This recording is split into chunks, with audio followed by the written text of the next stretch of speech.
Greetings, everybody. Welcome to another edition of the midweek update here on Rasslin with Redbeard. This is a show where I, Redbeard, get to take a moment to sit down with you guys and talk about the goings-on of the last couple days in the world of professional wrestling.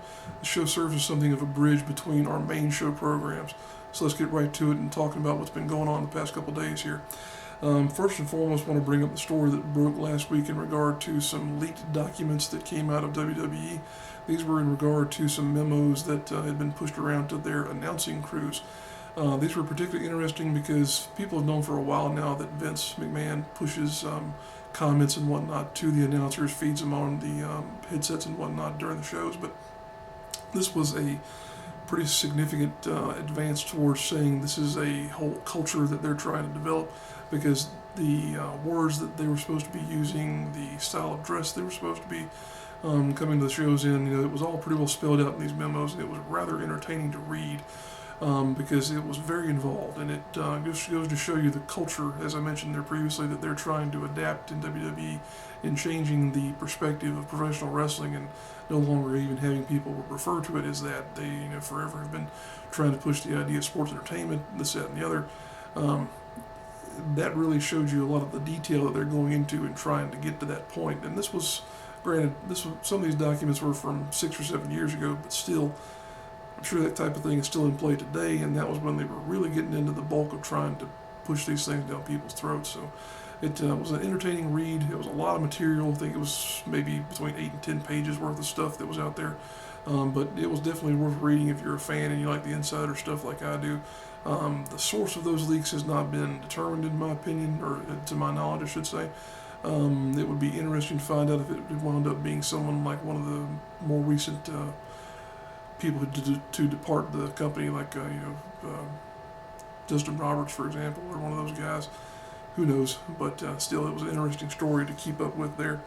We had an incident on the July 6th edition of Raw in which Brock Lesnar tore apart a brand new Cadillac and then threw part of the door frame into an area that's over near the little section of the Raw stage that if you've ever watched Raw and you've seen them bringing a car, you know what I'm talking about, but it's a section of the stage that if you were facing the ramp off to the right, there's a gap over in there, and then the crowd is pretty much right there in that section.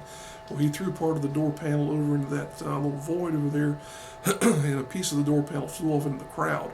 Evidently, it didn't do any type of major injury, but still, it was the type of thing that could have been pretty scary because Brock is a scary individual, period. And when he threw that thing, I myself was thinking, oh crap, that's going to go in the crowd. A small piece of it apparently didn't injure anybody badly, and it's not going to be a situation that has any recourse. So that's good to hear. In a interesting story that popped up here the past few days, there's a bit of a feud apparently that's been going on in the beyond the curtain type area, whatever you want to call it, between Roddy Piper and Stone Cold Steve Austin, and it's been a result of a guest that Piper had on his podcast from the Podcast One network here a while back. He had a gentleman by the name of Will Sasso on there. Will Sasso does a number of impressions, and he does a very good impression of Stone Cold Steve Austin. Well, apparently Stone Cold was not too keen on the impression or it having been featured on the show.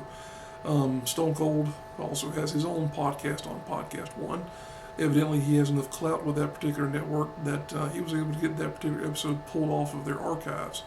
Not too much longer after that, it was reported that Piper's podcast has been essentially canceled, and now within the past day or so, it's become to light that the people at Podcast One may have issued a cease and desist letter to Roddy Piper in terms of not being able to do a podcast elsewhere, which is kind of hard to believe. Piper himself brought that up, so we'll see if that's true or not here shortly, I'm sure. But the even bigger news out of that is the potential that this whole dust-up between the two of them might have led to Piper's Legends contract with WWE being terminated.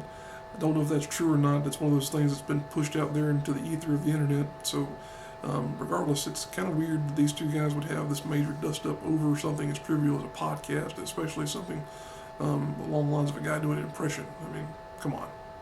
We're big, tough men here, and you're going to get your you-know-what in a wad over the fact that some guy did an impression of you. Whatever. Go drink a Steve Weiser and cool off. How about that? Moving on. last night on the July 13th edition of Monday Night Raw, we saw the debut of several of the WWE NXT women on the main roster. You had Charlotte, who's been on the show previously, but Charlotte, Becky Lynch, and also Sasha Banks came up in an angle where Stephanie McMahon talked to the Bellas and their whole crew there about the fact there was not much competition in the women's division, or Divas division, and brought the three of them out and aligned them with Paige in a group that was pretty impressive to see. I have to say that I hope this is going to be the signal for some really good things to come from the Divas division. It's been sort of a laughing stock for a long period of time here. But this was a great segment. It was a great way of introducing those characters to the main Raw audience who may not watch NXT on a weekly basis. But one thing I will say is that as a fan, I wish that someone like Natalya had been included in that, because she's probably the most veteran member of the Divas division at this point in time. I know she's probably at home helping her husband, who's a Tyson Kidd, who's in the middle of recovering from a spinal fusion surgery, but at the same time, it would have been nice to see Natalya get a little bit of an opportunity there as well, because she definitely has earned it, all the things she's been through in her career with WWE. But nevertheless, good moment, and hopefully it'll be a nice shot in the arm for the women's division there in WWE. This is moving on to some independent type news now. This is a story that's popped up the past 2 days in regard to Alberto El Patron, who, of course, at one point in time was Alberto Del Rio in WWE, who evidently no-showed a event that was supposed to have been an autism awareness benefit type of program that was held in Texas last Friday. The promotions that were involved issued statements in regard to they didn't get any type of contact from him, didn't know where he was, yada yada yada.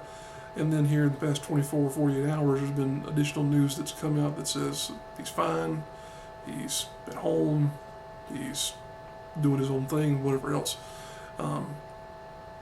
This is an odd scenario, in my opinion, because for one, this is the type of thing that you wouldn't have ever heard of 10, 15 years ago, before the advent of things like Twitter and the internet and the scope with which these tools could reach people.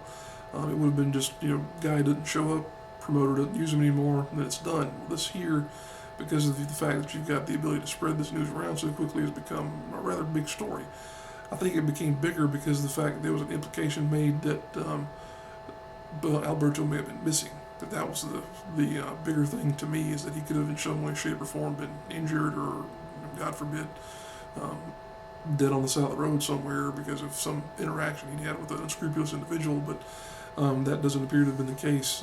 We're waiting to see if there's any additional information that comes out as to what led him to not make that show. It would be interesting to find out for sure, but at the same time, I think this is going to be a situation where we don't ever know the full story, because you're going to have a he said, she said type thing, or he said maybe in this case. Still, it'll be interesting to see where it goes from here in terms of the revelation as to whether or not he just missed the show, if something actually prevented him from going, if he had, a legitimate reason, whatever else. So we'll keep an eye on that and let you guys know in a future edition of this program what's going on there. Moving on, the landscape in TNA is an ever-evolving thing here. They recently announced, I think on the show last week, that on Impact, that they will be debuting a new authority figure. This is something that they've done 2 or 3 times now since Dixie Carter's been around and in charge of that program. I haven't seen anything else in regard to rumors of who it may be. I'm not paying a whole lot of attention to it, to be honest with you, but they're going to try this authority figure role here again. They're going to try and put somebody in there, and likely it'll be a retread of everything else that we've seen in terms of the authority figure gimmick. It'll either be a heel who's running his mouth and making everybody angry at him, or it'll be the benevolent benefactor who wants to do the best for the product itself. I think this is something that's been done to death, and that need to just do away with the idea of having a visible booker, promoter type role on wrestling programs, period. It's been done to death. It's just not worth pursuing, in my opinion, anymore, because it always winds up being the same thing. And why you want to have an evil promoter character has always been a little bit weird, in my opinion. I get the whole boss versus employee type role, but still, it seems dumb to me to say, all right, well, I'm running the show, I want to make money, but I want to piss off everybody that's working for me. This doesn't make any sense. So we'll see what that leads to. Got a lot of news in regard to Global Force Wrestling that's come out in the past few days. They have announced that their TV program will be called Amped. Not to be confused with an energy drink or a Mountain Dew commercial. This will be their show moving forward, Amped, GFW.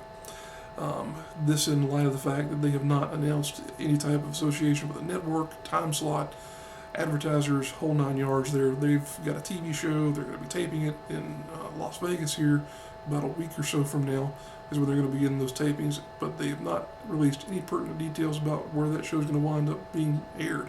It could wind up being online, could wind up on a network, but we don't know. The other big news that they've brought out is that they will be hosting 4 championship divisions. This is kind of in line with what other promotions are doing these days, but the similarities between them and TNA are really, really tight right now because the divisions they've announced are these. Global, which is essentially going to be their heavyweight or their main championship, women's division, tag team division, and then the one that is the real kicker and the one that makes me think that there's a lot of similarities and a lot of potential for certain things to happen between them and TNA. They're having what they're calling the Next Gen series as their, or division, as their 4th division in competition there. Next Gen is going to be exactly what it sounds like. It's going to be an X division type thing, to where they bring up these guys who are maybe, the high flyers and whatnot to wow the crowd.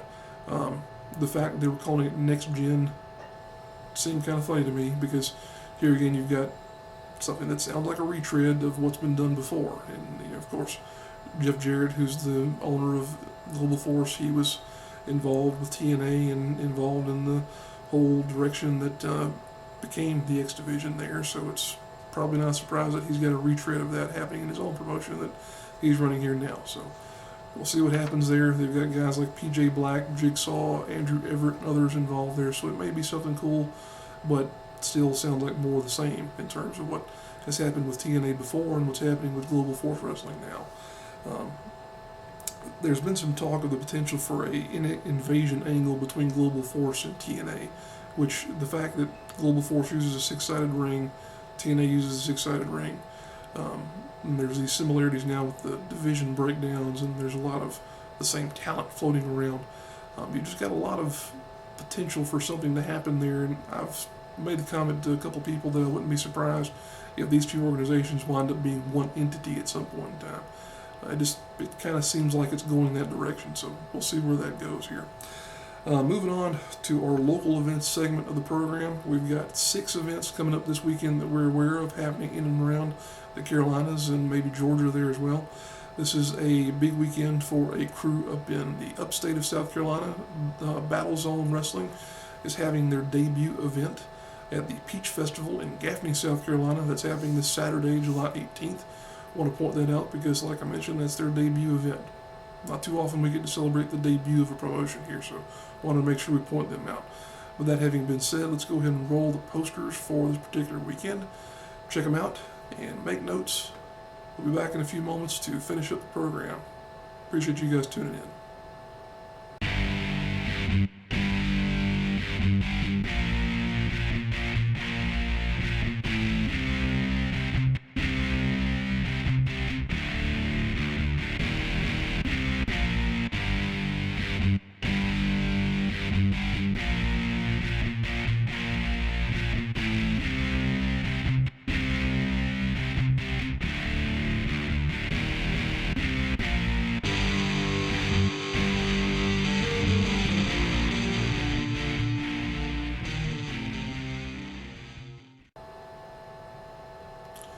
Alright folks, there you have it, our wrap up of the events that are coming up this weekend. We appreciate you guys for watching the show. Want to make sure that if you are a promoter or a wrestler or in some way associated with the promotion and you're frustrated with the fact that you didn't see your poster on that particular segment of the show, that you can make that right. You can send us a line here on the show from YouTube, from the Facebook page, from Twitter, however you'd like to contact us.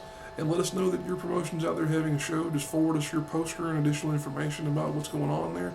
Be glad to have it on the program because that's what we're all about here with Rasslin with Redbeard.